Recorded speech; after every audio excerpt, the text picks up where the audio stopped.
BLM Kerala Tamil Nadu Pondicherry. Palakkad Kanjikode government higher secondary സ്കൂളിൽ വിദ്യാർത്ഥികളെ കായികാധ്യാപകൻ ക്രൂരമായി മർദ്ദിച്ച സംഭവത്തിൽ നടപടിക്കൊരുങ്ങി ബാലാവകാശ കമ്മീഷൻ. തെളിവെടുപ്പിനായി സ്കൂൾ സന്ദർശനം നടത്തി. PT പീരീഡിൽ കളിക്കാൻ പോയതിന്റെ പേരിൽ അധ്യാപകൻ മർദ്ദിച്ചെന്ന വിദ്യാർത്ഥികളുടെ പരാതിയിലാണ് സംസ്ഥാന ബാലാവകാശ കമ്മീഷൻ അംഗങ്ങൾ കാഞ്ചിക്കോട് ഗവൺമെന്റ് ഹയർ സെക്കൻഡറി സ്കൂളിൽ സന്ദർശനം നടത്തിയത്. 6ാം ക്ലാസ് വിദ്യാർത്ഥികളായ കായികാധ്യാപകൻ സാദിഖിനെതിരെ പരാതി നൽകിയിട്ടുള്ളത്.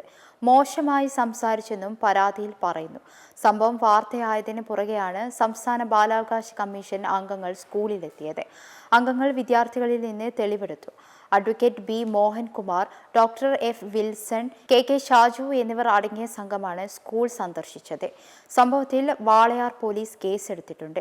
PT പീരീഡിൽ ഫുട്ബോൾ കളിക്കാൻ പോയി എന്നാണ് അധ്യാപകൻ ആരോപിക്കുന്ന കുറ്റം. 26 വിദ്യാർത്ഥികളെയാണ് ചൂരൽ കൊണ്ട് അധ്യാപകൻ അതിക്രൂരമായി മർദ്ദിച്ചത്. ചില കുട്ടികളുടെ വിരൽത്തുമ്പിലാണ് അടികൊണ്ടത്.